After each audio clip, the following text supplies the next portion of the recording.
Hello, everyone. My name is Sihle-isipho Nontshokweni. I'm an author and I'm a producer. And I get to chair this incredible conversation today with these outstanding writers whose work I've been gooing over. And it's like, no.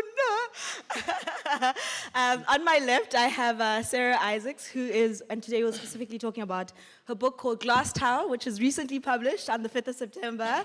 Can we give her a round of applause? Thank you.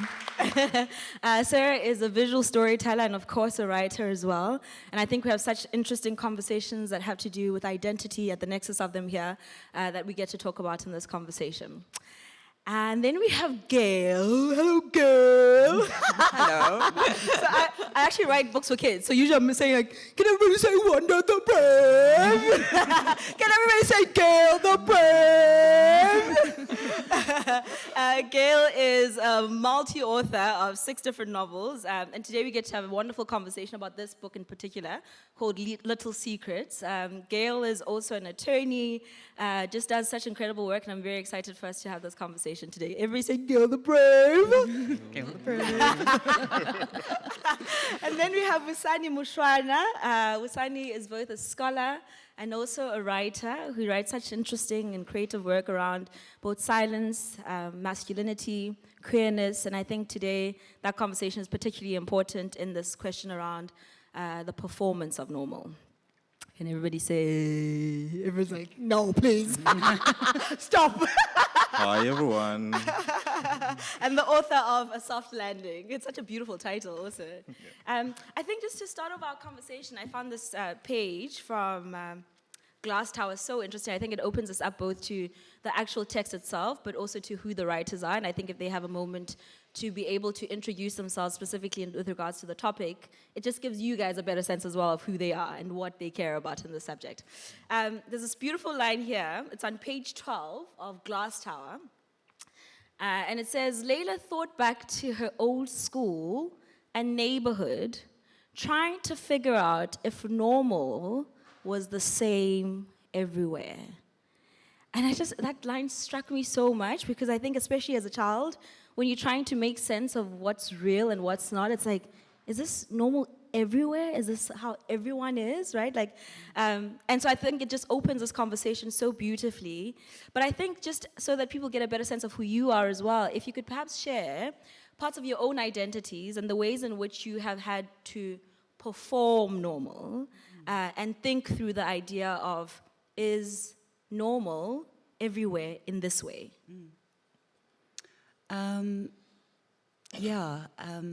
I share with Layla that I'm mixed race and present as white. And sort of having grown up in the late 80s and 90s, when apartheid and its aftermath was sort of still very much in the air, as they are today. But when I moved, what I shared with Layla was moving from a colored neighborhood into a white neighborhood. And in my colored neighborhood, my race was never questioned. Whereas in the white neighborhood, I learned very quickly. It was the first time, and interestingly, it was only when I confronted racism that I actually questioned my race. A friend of mine asked me the other day, said, when was the first time that you realized you were a woman? And I thought, wow, that's such a fascinating question. And I think the same is true of my race. When was the first time you ever questioned your race? And that was certainly when I moved into a white neighborhood where I was confronted with racism for the first time. And kind of learned of this concept of passing for white.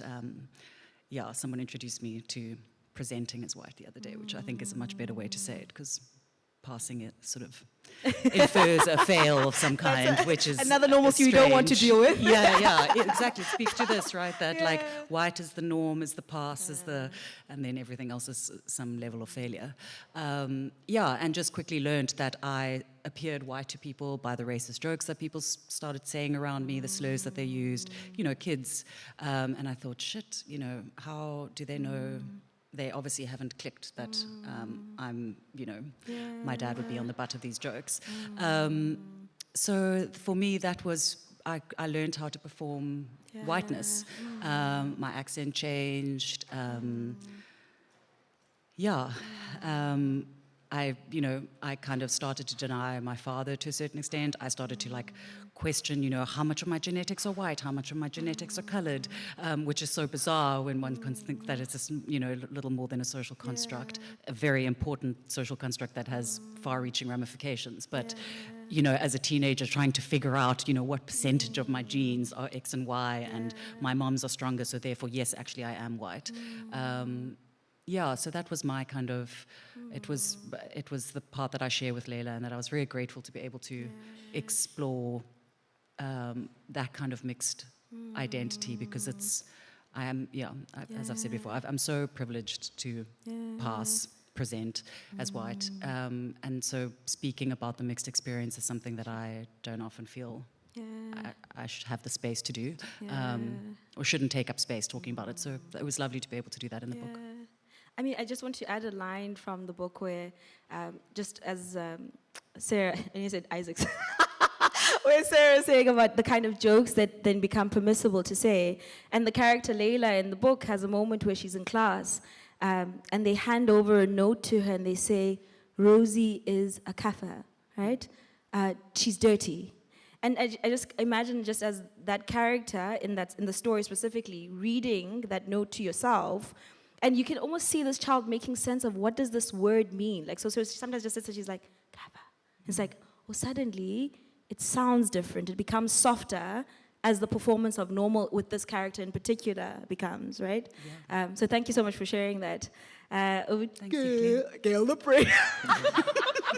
I'm kidding about it. I'm going to stop with it. I'm going to stop. Hi, Gail. You're frightening me. Oh, man.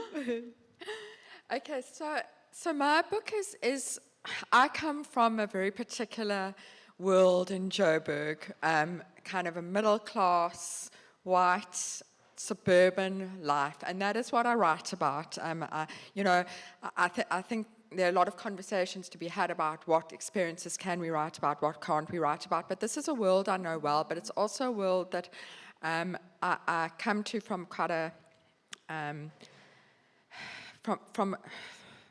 I'm struggling to actually, this is unlike me, it's because you've thrown me. Sorry, bitch.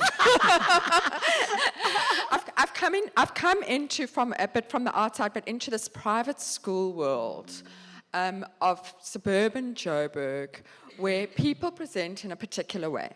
And my characters, I'm exploring that idea of Monique is a woman who very much wants to be perceived as perfect. She wants to be perceived as having the perfect marriage, the perfect family, the perfect home, that everything must be beautiful, and she does not want people to see what's underneath. And I'm fascinated by this in people. I'm fascinated by the way what you see on Facebook and Instagram and what people talk about is not what's really going on under the surface. The people who have the most beautiful, perfect, wonderful lives also have real lives. They also have problems. They also have things going on that we don't know about, that they're hiding. And I think that the book for me was one of the things that I really wanted to explore was that idea. And I think all my books, in a sense, explore that idea of the perfect top of the domestic life and then the dark underside of domestic life. Yeah. And you capture it so beautifully in the book. It's incredible. I feel like I think part of it is that you enter into Monique's whole life and family. And honestly, she's completely beautiful, completely perfect, but also just how much she's influenced by that world in such a way where she says, I'm going to set up the table just like this, and I hope my husband is going to notice that it looks just like the picture on Instagram, which, of course, Ben doesn't. He's just like, I'm supposed to notice that there's something happening here, but I don't know what it is, right? So it's so incredibly captured in the book. But anyway, let me not take too much of that, yeah? Oh, my turn. I think it's hard to perform when you are the ideal version of what a lot of people want to become, I guess, right? Because I'm a man, I'm masculine, and the world revolves around me, right? So it becomes a little bit difficult to perform when you are just, that ideal thing. But unlike me, my characters really struggle with conformity. They really struggle with having to be masculine, presenting, So me and my characters are totally different people, yeah. Got that, completely get that. I think I would like to just quickly get in to the conversation and just read a little bit here around the question of shame. And it comes from a description.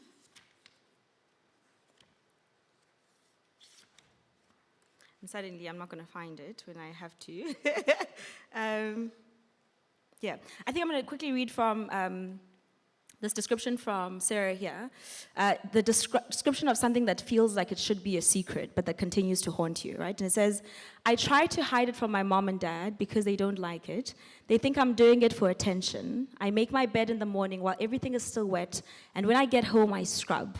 With bleach and hot water, the stain goes away, but the stink never does. Sometimes I wake up at night and I can smell it. Even when my sheets are dry, my bed is like a boy's toilet soaked with old wee. And I think in a similar way, Wisani, in your book, when you write, it feels like my whole life is laid bare and my past is laid bare and it's overwhelming what is meant to happen here, right?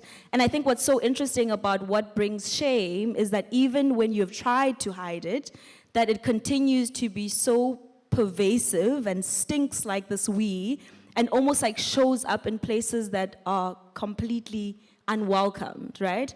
And I'm really interested in you just sharing about how you thought through even the concept of shame. So for so many of your characters, because it's such a prevailing idea of them making sense of their own identity, right? Just how you thought about lifting that idea up of their own normalcy, their own becoming, and yet how it persists despite that. Who do you want to answer first? You can go in, Gail. Sarah's quotes. So I'm wondering if Sarah's the favorite child that you're reading all her quotes. I'm just coming into you. Promise you I am. You know, it's this panel for me is so interesting because I have never thought of my book in the concept of shame. I hadn't really put those things together. And then when I started thinking about like, oh, I'm on this very intellectual sounding panel and I better have something to say about shame. Let me quickly think. And you know, it is, I think that cover up, that hiding, that what's going on underneath that I talked about before is part of so much of life. And with each of my characters, so Rosie has this terrible incident that's happened to her that she can't talk to anyone about. Rosie is a 15-year-old girl, and that is coloring everything that's happened to her. Ben is the husband in the story. He has this picture of himself as not an arsehole. The first part of the book is called Not an Arsehole. It's really important to Ben that he's not an arsehole. Newsflash, he is a bit of an arsehole. And that idea of covering up and exact that the smell of it will come through. So I like that. Yeah. I like that quote a lot. I'm gonna read a bit from your book. And then you're gonna answer based on my book. And I suppose that this still connects to this idea, right, around how it still seeps beyond this. But also, I suppose, in some way, how you don't want there's an idea of what the normal is, but there's also your own desire and what it is that you want, which sometimes doesn't look like the status quo. And I'm gonna read this from here, where Monique says, but the thing that Diane doesn't grasp, and this is when now Ben has become an asshole, which the whole time he's like, but I'm not that kind of man, the whole book. And he says, but the thing Diane doesn't grasp is that I want to be married more than I want anything else. I don't have a career that identifies me or some talent or any sense of who I am outside of being a wife and mother. I know how it sounds, how other people might judge me.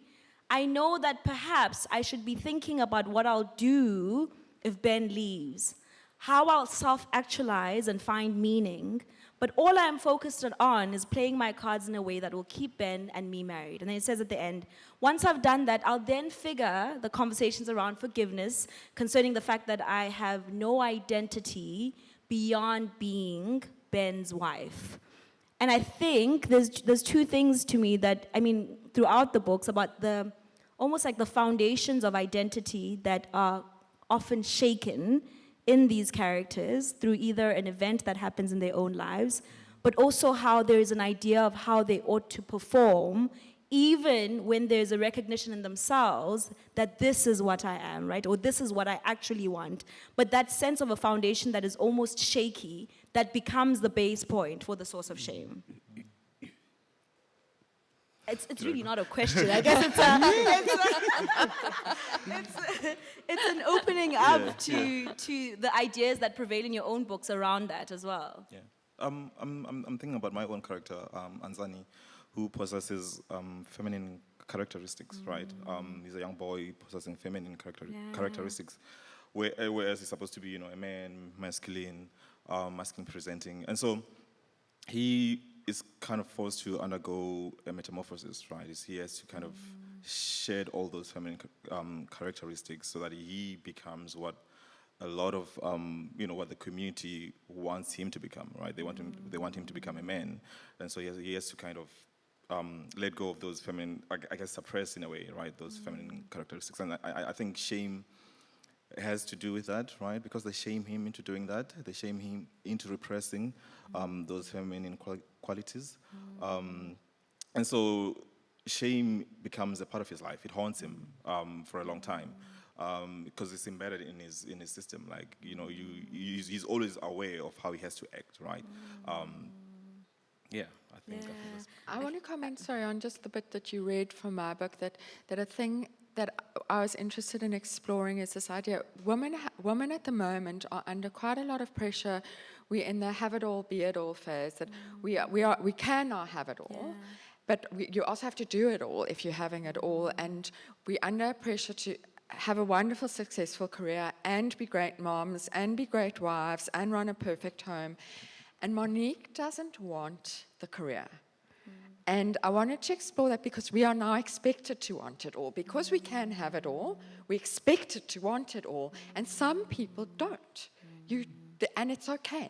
It's okay. I mean, okay, if you're lucky enough to not be able to work. But it's okay to not be ambitious in your work life. That's okay as well. We don't all have to want to lead the world. It's okay to have a small dream.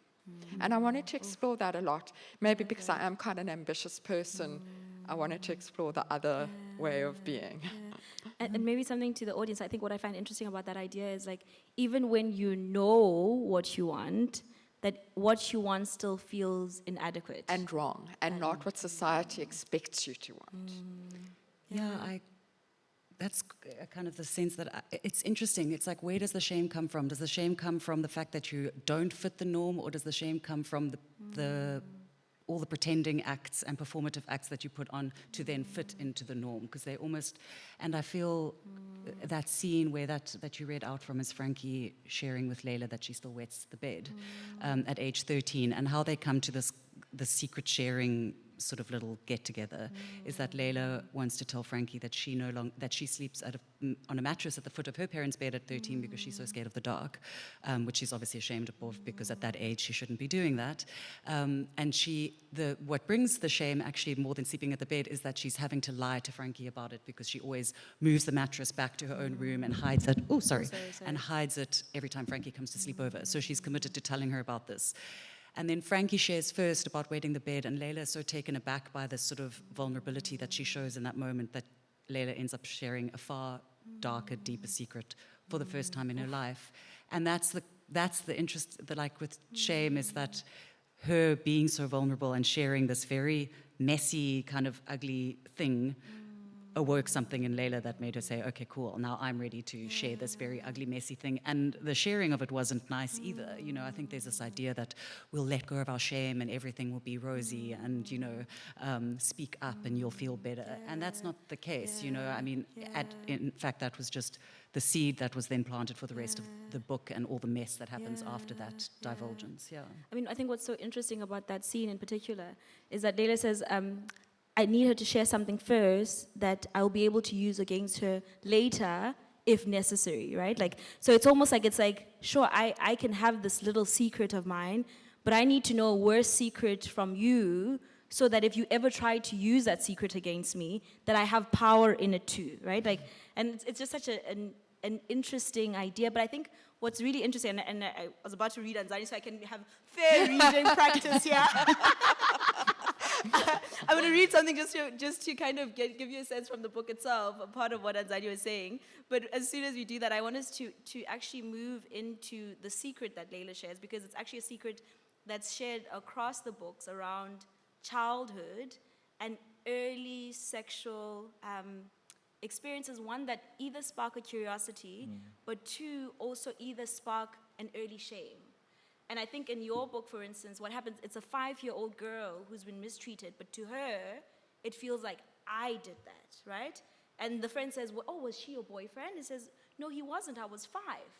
And the friend says, oh, then maybe that shouldn't have been done to you. But in her mind, especially as a child, the way in which that experience is interpreted is that I did it. I partook in it one way or another, and therefore I can never speak about it, right? That really touched me a lot. But I want to read something from Anzani. He says, Anzani realized, it'll connect quickly. It says, Anzani realized that his saying less meant he was able to suppress those feminine gestures that popped up in his speech unexpectedly and long subjected him to loathing. He noticed that when he said less, he rolled his eyes less, that when he didn't engage in conversations, he was less likely to fling his hands in the air and hit his thigh the way girls around him normally did when they spoke.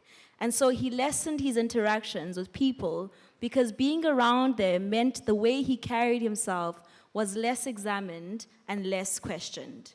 And similarly, just in the early pages of your book, Sarah, where it says, don't tell anyone anything you don't want them to know. That's the first rule of surviving somewhere new. And I think across, like, there's this big question of, like, how much is being said, right? Like, how much can you say? And it's funny, there's a part in this book where it says, oh, she just spoke family secrets like they were absolutely a careless thing. And there's these different ways in which people engage in the world to be able to either hide what is visible of themselves or what can be judged. And I just want us to speak about silence and shame and normalcy. And that's just open to all of you. It's not like a singular question. It's just like in the ways in which your characters embody those ideas and you're thinking around it.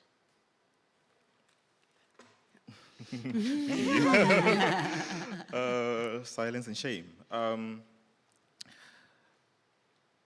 trying to think from the part that you've just read, where Anzani has to learns how to perform because he's shamed. I'm thinking about how, I guess, the shame allows for violence to take place, especially violence perpetuated on him as a flamboyant kid, right? But then that violence also gets translated to how he interacts with other people throughout his life. I'm thinking of different forms of violence, when he engages with people, especially when he's grown up and has relationships with people. He meets out violence in different forms, and that is the violence that was meted out to him when he was still a young boy, and that violence was it was meted out to him through shame, right? So the shame allows for the violence to kind of take place on him, and the shame also contributed to him saying less, being reserved, and I guess being antisocial also becomes part of. Is a result of that shame, right? Because you are being shamed for who you truly are, and so the first thing that you do is you become reserved and you keep everything to yourself. I think that's how I'm connecting the silence to the shame. Yeah. And the thought that you sparked for me is I'm very interested in Tanya and I was having a conversation about this yesterday about how some of us are sharers. Like when I'm going through a difficult thing, I'll tell Sarah, who I've just met, all about it. I'm a sharer. I keep very little secret. Secret? And I'm fascinated by people who are very, very private. And I think that was one of the things I really wanted. Monique is particularly, she is a very private person. She doesn't want to let people in, and she is borrowed from a lot of people I know who are very private and have this sense of silence. Keep it in the family. We don't talk about, we don't air our dirty laundry, we don't, and I air my dirty laundry. I leave my dirty laundry lying on the stage. And An open book festival. I'm fascinated by the amount of energy that it takes to keep a secret. Keeping a secret is hard. It's energetic. It takes over your life, keeping a secret. And Monique is keeping this, her entire facade of her life. And there are so many people doing it. At least one of you in here is going, yeah, that's me. And I'm fascinated by it. You know, you go for it. I know, I was just so struck as well with that paragraph that you read from Wisani's book, is that it's how much work it takes, being so incredibly self-conscious about everything that you're doing, about your mannerisms, about the way that you speak. It's exhausting. Layla is also an incredibly quiet girl, withdrawn girl. She struggles to kind of speak what's going on in her mind. But what I really liked exploring between her and Frankie is that sometimes it just takes the right person to start teasing those things out of you, you know. Yeah. And I found that a lot with shy and quiet people. Myself being one, I've gotten much better. I tend to also air more of my dirty laundry these days. But if you meet the right person and they ask the right kinds of questions, then I think everyone wants to open up on some level. And exploring that through Layla and the way that Frankie is so gently but also firmly able to kind of bring these things out in her that no one else has been able to bring out. I think there's, I'm fascinated by sort of quietness and shyness.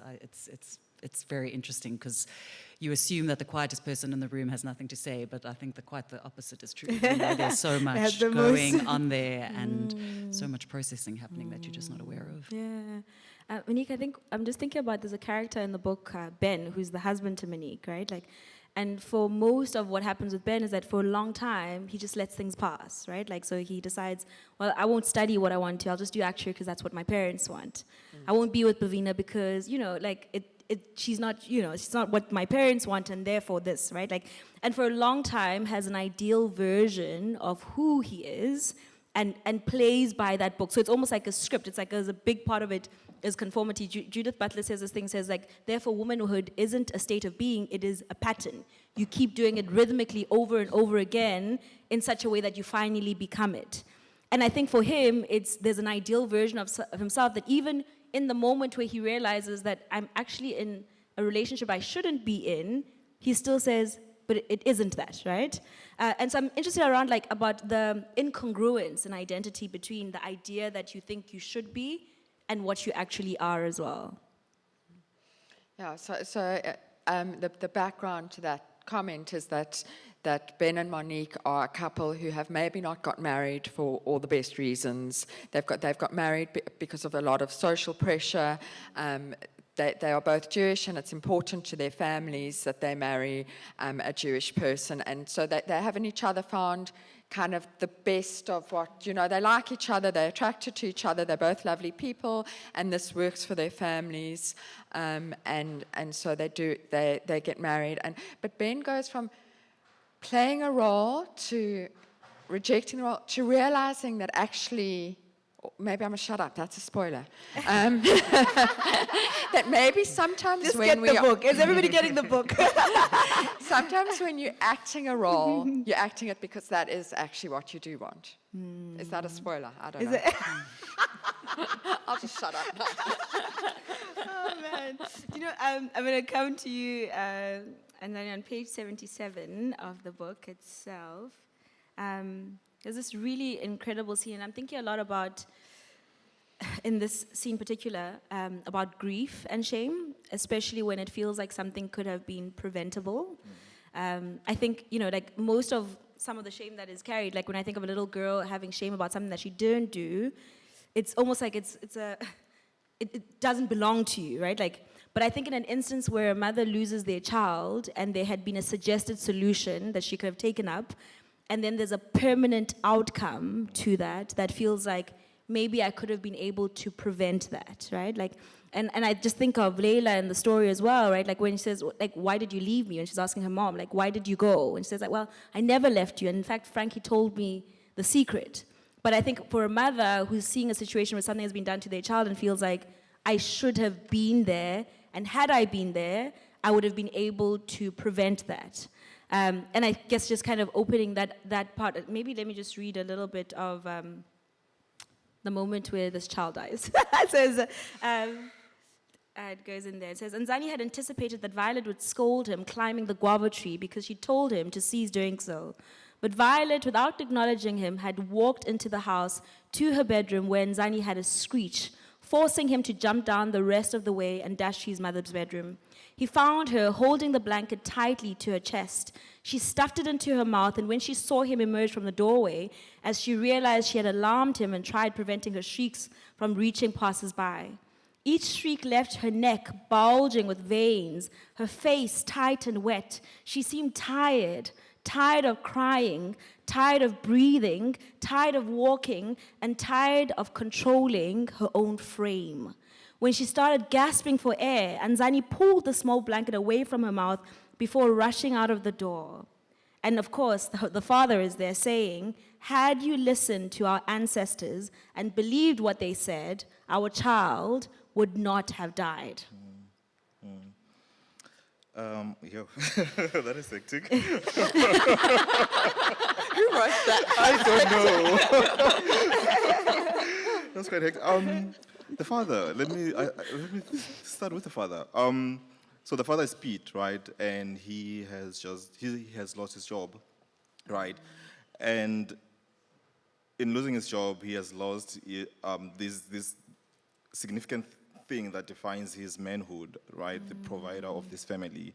And so he struggles to find alternative ways to define his manhood and the way he carries himself, because the only thing he knows is I have to provide for this family, and that's how I set myself in this household. And so he feels shame, right, for losing his job, and so he tries and find alternative ways of I guess in feeling shame, he instills violence on these individuals who stay with him, right? In trying to find alternative ways of being dominant and trying to assert his manhood. And I think that is another example of how he achieves that, right? He shames Violet for losing the child, well, he thinks she's responsible for the kid, right? For not listening to him as man of the house, as the authoritative figure in this household. Yeah, I don't know, I'm losing my train of thought. I'm not a mother yet, but I think certainly I deal with a lot of maternal shame in the story. Because as you were saying, when Layla's mother finds out about the secret, she doesn't know how to respond. She's not home, first of all, she's left. She's away for 6 months for work reasons, and that carries with it a lot of shame. But again, her initial instinct actually is to run away and to not confront it, and that makes her feel so guilty. And I think what you were saying is that there's always this tension between how we're supposed to feel in any given situation and how we actually end up feeling, instead of just being allowed to feel the way that we feel. Because it's quite normal for a mother not to want to confront that level of pain in her daughter and how she might have been complicit in allowing it to continue head on, and yet society expects her to, because that's what a good mother would do. It was very interesting exploring. The book is split into 4 different parts, written from Frankie, Layla, and then Layla's 2 parents' perspectives. And it was a big challenge adopting Elke, the mother's voice, and to kind of see through her eyes, because there's obviously I can't relate to it, maternal shame, and then just trying to imagine what that might feel like, and to do it from a place of empathy rather than trying to condemn her decisions, Completely.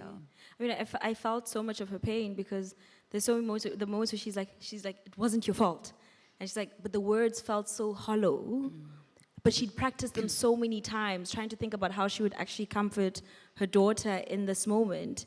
But I also think about just how, like, sometimes we're almost, like, incapable of saving people from the depths of what they're experiencing, right? Like, I mean, with Violet, I think, like, if your husband is waking up every single day and drinking, right? And it's an interesting thing, because, you know, like, sometimes, I don't know if anyone works for themselves, sometimes when you wake up and you're just like, what the hell am I doing, right? Like, and I think when I read Pete, I was like, oh, shucks, maybe, I mean, it's like the worst spectrum of it when you wake up and drink, because in a big way, it's a giving up, right? Like, it's like, it starts from the shame, and then the shame spirals into, I actually don't want to face the reality of my life, and therefore, that's what happens next, right? Like, so I think it's just the not being, you can't do anything more than almost have to, like, live with the pain that somebody else experiences, both in terms of their mental health, which is a big theme across the books, right? Like, but also in terms of the actions that they then choose to be able to save themselves from that.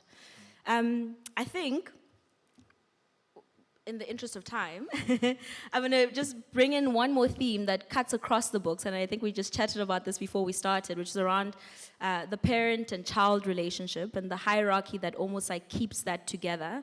I'm going to read quickly from here, because this kind of broke my heart when I read it. It's on page 52 from Glass Tower. It says, the dad says, so the mom says, anything else you want to share with me? And the dad says, I think Layla is ashamed of me, he said. And Layla felt something in her. So Layla is kind of like listening in, right? Like standing by the door. Something in her drop, a stone plunging to the bottom of a dark pool. Why do you say that? Her mom asked. Too casual, like she was asking how he wanted his steak done or his haircut. She hides when I drop her at school. She walks ahead of me at the supermarket. She doesn't talk to me anymore. God, she barely even looks at me. Her dad was speaking so softly now that Layla had to put her ear on the door to hear him.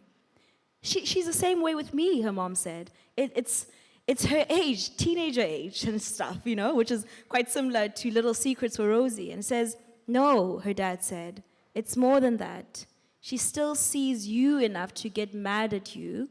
With me, it feels like she's turning off a switch. I don't think she wants to think of herself as my daughter.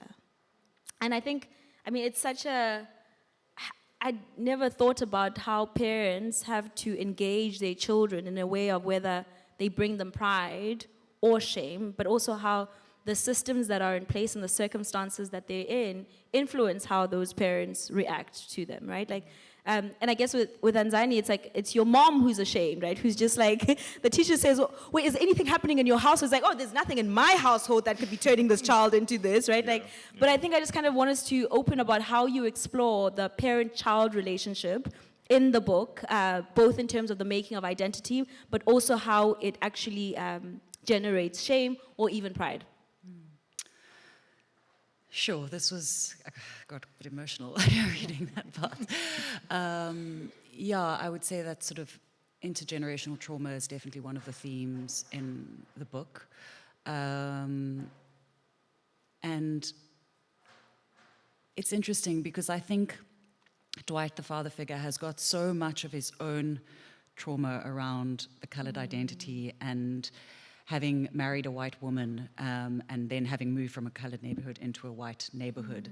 And no one, you know, his wife, Elke, is kind of a little bit clueless to all of this, as you can hear. She's casual about it, you know, she seems sort of not to understand that he's in this predicament. And he, like Layla, is a very quiet man who doesn't express his feelings. Even when asked, he doesn't talk much about his feelings. And that's why I'm so empathetic towards the father character, because he's on the surface the weakest of the characters, you know, has the kind of softest backbone, but he's in many ways the most complex.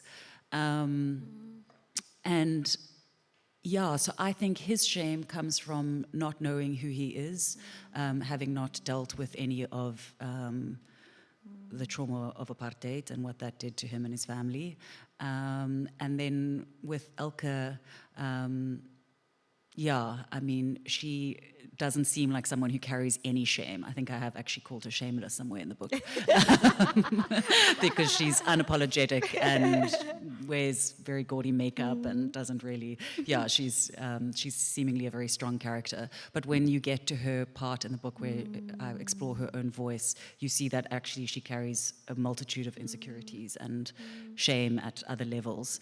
And I think there, again, I'm not a parent, so it was very interesting for me to explore that parent-child relationship, easier from the child's perspective, obviously, but then having to delve into those parent characters and to try and not idealize them at all, because as children, that's what we tend to do with our parents. And I'm grateful that both my parents fell off the pedestal quite some time ago. So it was at least nice that there was no idolizing of the two characters. But yeah, just to treat them with empathy, but also to show how flawed they are, you know. Yeah, I don't know if that answers your question, but certainly it was a very difficult relationship to tackle because there's shame coming from it at all angles, you know. Yeah, completely. This I felt like I was part of the family. Like I was like, because the book is divided in such a way that all their voices come out, right? So it's like you get each one of their perspectives. So when Rosie's just like, Mom, don't do that. Like it's like, I know what you mean. And this is something this is something very real for me. I do have children. I have teenage children, and everyone who's got teenage children knows teenagers are complicated. And I think one of the big complications, and we've all been teenagers as well, is that love-hate with your parents, that shame-pride. And I wanted to explore that with Rosie. Rosie is incredibly proud of her mother, particularly.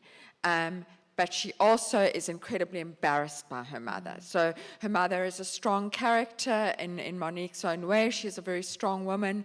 And Rosie is appalled when Monique asserts herself in front of her friends and says things that Rosie feels she shouldn't say, but she also often feels rescued by it. Yeah. When Monique goes, you are not going to that party.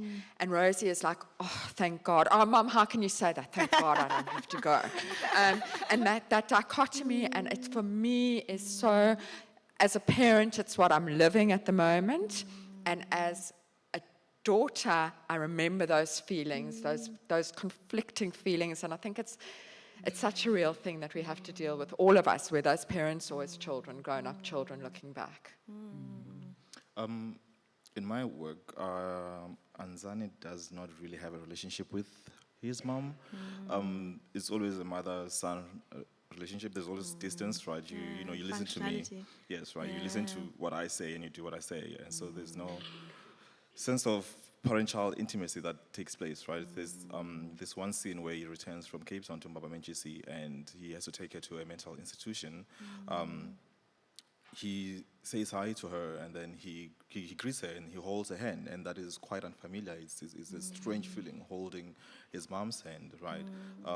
And I think then that was kind of he was starting to kind of deal with the shame, right? From his past, from I guess dealing with the wall that had been built by this shame that he felt from all the things that had happened in his life, and that moment when he held her hand was quite crucial in kind of dismantling it. In the interest of time, I think I just want to leave with a thought that's both to you but also to the audience as they get into. I have so many more notes that I can read from every book. But this one just in the close, and I suppose it's an interesting thing about what the inverse of shame, right, is your own power, which is really being able to sit in its truth and in its fullness. And I guess it's a big question to the audience as well, and almost of how to the returning to that part of it.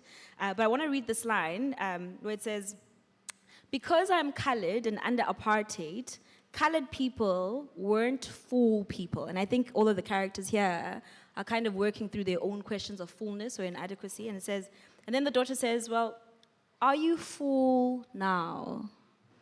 And then she replies, says, "Not yet, baby, but I'm getting there." And I just think it's such I just thought that was such just really kind of helps us to get to thinking about the things the emptinesses that make us feel ashamed or that make us feel less normal, even though we don't all know what normal is. But in the interest of time, it's open to the audience to have a conversation with the authors about their various works. Does anybody? Yes, please. We have some hands up.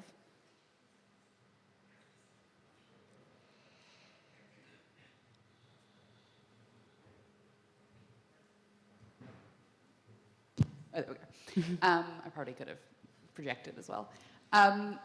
The one thing that I think came up quite a few times was the idea of like guilt, which to me is more of like an intrinsic, self-imposed, often like moralistic linked concept, as opposed to shame, which is often externally imposed and quite often on the basis of like arbitrary constructs of race.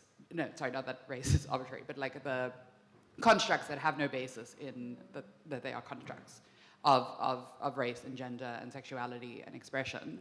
But that in doing so, that has that kind of dual impact of both, like what is the society imposing, and then how receptive am I to internalizing that shame? So whether it's like the Elka character being shameless or presenting as much versus, and then like how I suppose we can become more resilient to that shame, especially as we kind of like grapple with our own internalized ideas of it and internalized ideas of ourselves, of being like, you can try shame me, but it is on me whether or not I'm receptive to that. And I suppose I would just kind of put, it's not really a question, and I hate that I did that, sorry, but. No, it's interesting because I think that as you said, it's so important to distinguish between guilt and shame, because guilt is a necessary emotion. When we've done something wrong, we should feel guilty. Shame, I feel like societally thrust upon shame hits home so much easier when you have internal shame that is kind of pre-existing. And I do think that no one else, yes, there is so much societal shame, and we can say we acknowledge it, and this is, women shouldn't be shamed for wearing this or that, but the truth is that internal seed of shame that sits in you, you have to do some work to kind of figure that out for yourself, so that all of that shame that's placed upon you doesn't kind of butt heads and create a fire out of something, And that sounds awful because it puts the responsibility on the individual, which it shouldn't be, because shame is, as you said, is something that comes from the outside. It should never belong to you. And yet, I don't know, certainly in my experience, I've definitely had to kind of train the voices in my head, those that tell me I'm worthless, to start saying nice things about me. And when they do say nice things about me, then I pay less attention to the horrible things that are said, I was just thinking, South Africans are so, how we always say, oh, shame. It's like, I think shame is a very South African, we've got a lot of it. It's come up a lot, the word has come up a lot. High value, alongside Ubuntu. I'm kidding. Do you have another question? Oh, lovely. Hello. Hello. Thank you for this panel. It was really interesting to listen to. I wanted to know, shame is such a complex thing, right? There are so many things that can make people feel shamed. It can be people that you're close to, people that you're distant from, situations. You can be in a train and someone can look at you and then you feel shame. So I wanted to know, with writing the characters in your book, were you drawing on your own experiences of how you felt when you felt shame, or experiences that brought that on for you? And did you do research into areas where you were unfamiliar with what that shame dealt, and how that has affected you personally? Because you can't do this work and not have it affect you personally, I don't think, right? And so I'd like to know your opinion on that, please. Okay, I can go. So I'm currently working on a dissertation, a PhD dissertation, and it is currently titled "Writing Against Shame." And so I do read a lot about shame. I do a lot of research on shame. So that informs my work. That informs the characters that I write, and how I respond and how they respond to shame. Yeah, that It's thing gone, the got- shame is gone. No worries, the shame is gone. No, I just lost my train of thought. Oh my word. Do you? You should be ashamed of yourselves making such a noise.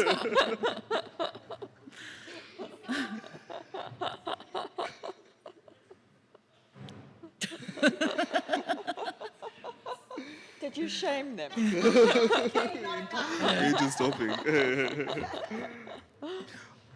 Oh yeah, yeah. No, I was just saying that I did do a lot of research when it comes to writing about shame in my book. But also, I think my main thing was the fact that shame kills. So good. Shame provides a space for people to enact violence on individuals. For example, if you're queer and you are shamed for it, then they are in essence saying, they in essence justifying the violence that can be enacted on you as a queer individual, right?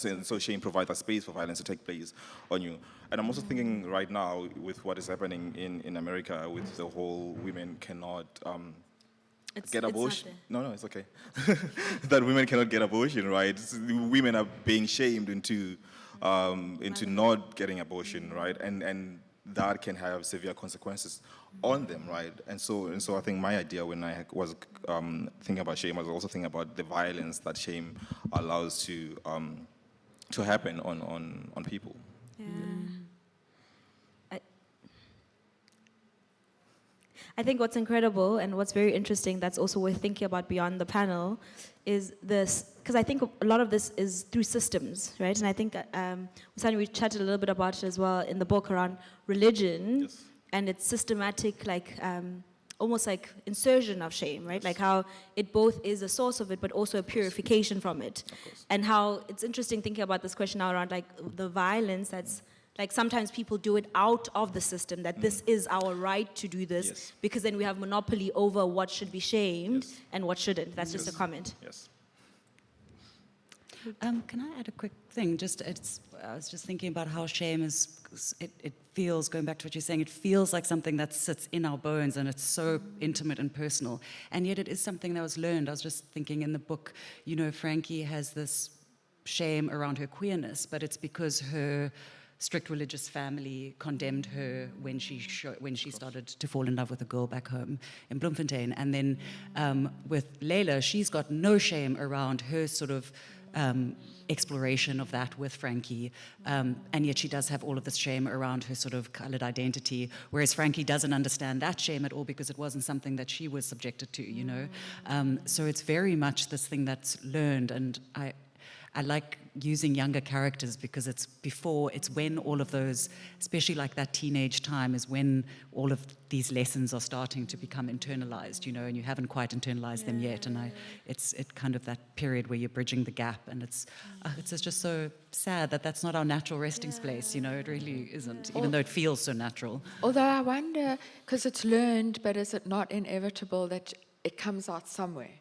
That we all will have something we feel ashamed about because it's almost a natural human mechanism for some reason that we have this capacity for shame, but society will shape where our shame comes out. Yeah. It's interesting why psychologists in the audience, why do we need it? What does it do? What does shame do for us? Like bread and water, we need shame. Sorry, hello, right at the front, please. We've got someone here. We can hear you. Thank you so much for shining a light on shame. And my question is maybe complicated. I think that often we own shame that isn't really ours. Oh, so good. While you're writing about it, it gives us the chance to disown it, to look at it and then disown it. And I want to know if you found that in your own writing, confronting the shame somehow makes it dissipate. Oh, that's so wonderful. That's a wonderful question. And actually, it's a beautiful closing question as well because we have 3 minutes. So it's just an opportunity to just talk about your writing and shame, yeah, and your own release, or even if it's regenerated. Sarah, I don't think you can fully get rid of it, right? Because shame is an affect, right?